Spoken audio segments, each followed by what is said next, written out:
Today, the focus is on a surprising idea that's getting more attention. Can antiparasitic drugs, usually used to treat worms and lice, also help fight cancer?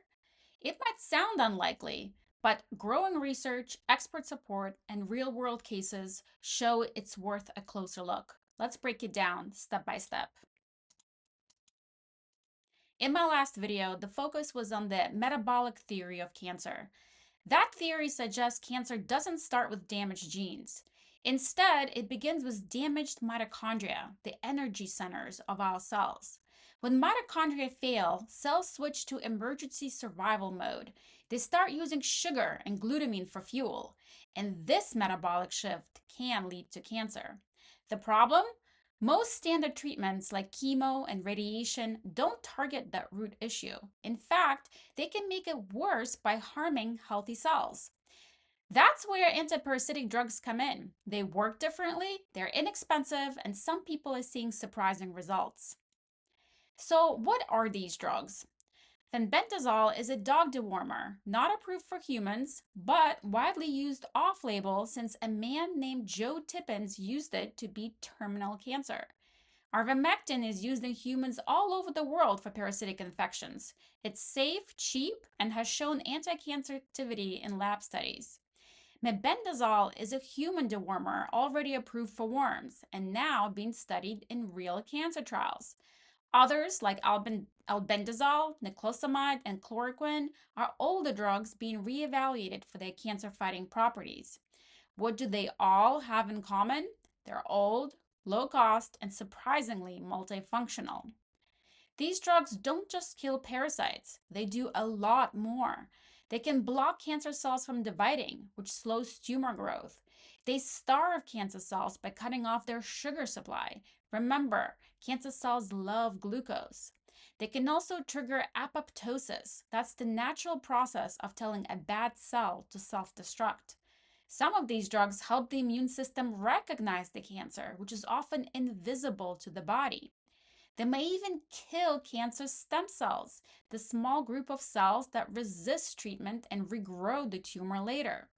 And possibly most interesting, some of these drugs might target hidden parasites or microbes inside tumors, helping to shrink them from the inside out. What if cancer isn't just a mistake in your DNA or the result of broken metabolism from damaged mitochondria, covered in my last video? What if there is something deeper going on? Some researchers believe that parasites, fungi, or microbes may be hiding inside tumors, helping them grow, spread, or resist treatment. This idea isn't mainstream, but it's not new. Doctors like Roel Rife, Gaston Naessens, and Tullio Simoncini believed it decades ago.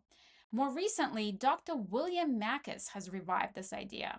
He says antiparasitic drugs might be working because they're killing something inside the tumor, something biological we haven't fully identified yet. It's controversial, but it could explain why these drugs sometimes work when nothing else does.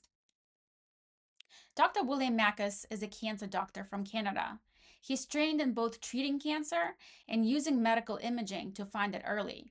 He works with patients who have advanced cancer, especially when standard treatments haven't worked.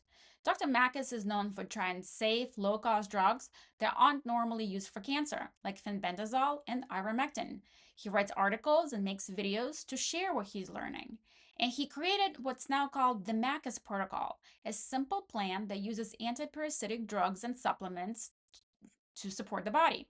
Many people are trying it, and many are seeing results.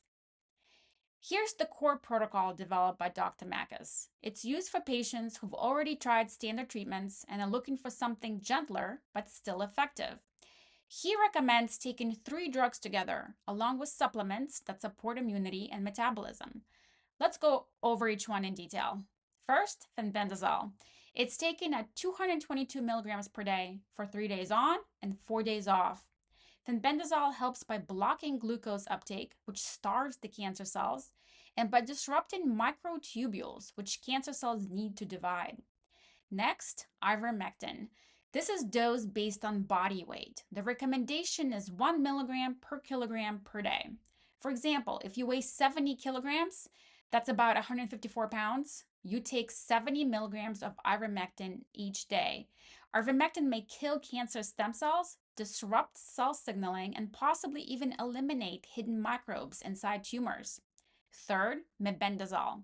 The dose here is between 100 to 200 milligrams per day, taken for 5 days on and 2 days off. It also blocks sugar metabolism and interferes with how cells replicate. In addition to the three drugs, Dr. Makis recommends a daily stack of natural supplements to reduce inflammation and support immune function.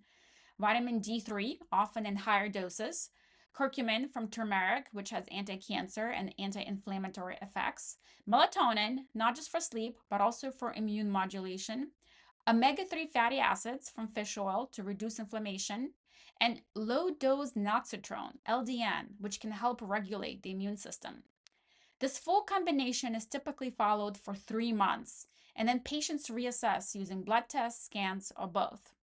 Now, let's talk about how to customize the protocol based on cancer stage and overall health. This isn't a one-size-fits-all approach. Dr. Makis adjusts the doses depending on how aggressive the cancer is and how strong the patient is.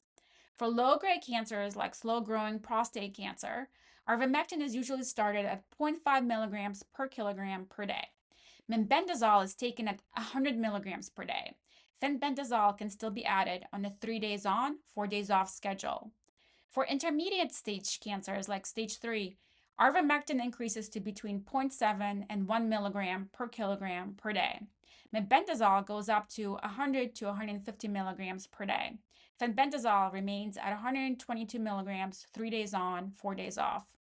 For advanced or stage 4 cancers or anything high grade, full dose ivermectin at 1 milligram per kilogram daily, mebendazole at 150 to 200 milligrams daily, and fenbendazole at full strength as well.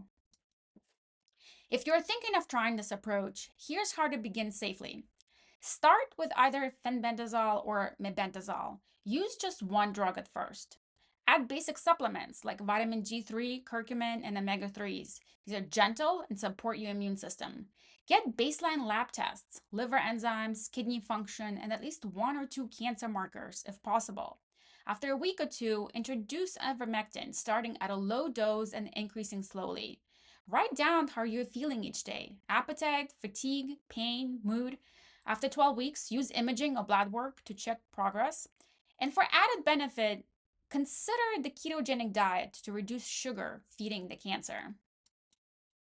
Now, let's talk about results. Joe Tippins had stage 4 lung cancer and was told he had only months to live. After using fenbendazole, his cancer disappeared. Years later, he's still cancer-free. A study from Stanford documented 3 late-stage cancer patients who had unexpected recoveries using fenbendazole. Others have shared similar stories for prostate, brain, colon, and even pancreatic cancer. You can find hundreds of these personal accounts on YouTube, Reddit, Telegram, and Substack. Now, these aren't clinical trials, they're anecdotal, but they show a pattern worth paying attention to. And what does the research say? Well, ivermectin has over 300 lab studies showing it kills cancer cells, blocks tumor growth, and even boosts other cancer treatments. Mebendazole is currently in clinical trials for prostate, brain, and colon cancers. Fenbendazole isn't in official human trials yet, but animal research and case studies show real promise. There are also international studies looking at how these drugs might work with standard treatments or even reduce their side effects. Science is still catching up, but it's moving in the right direction. If you're thinking about trying this, consider reaching out to Dr. Makis directly. He offers one-on-one guidance based on cancer type and condition. And if you haven't already, check out my previous video on the metabolic theory of cancer. It lays the foundation for everything we've discussed here. I've added non-sponsored links in the video description where you can buy the 3 drugs and LDN. Thanks for watching.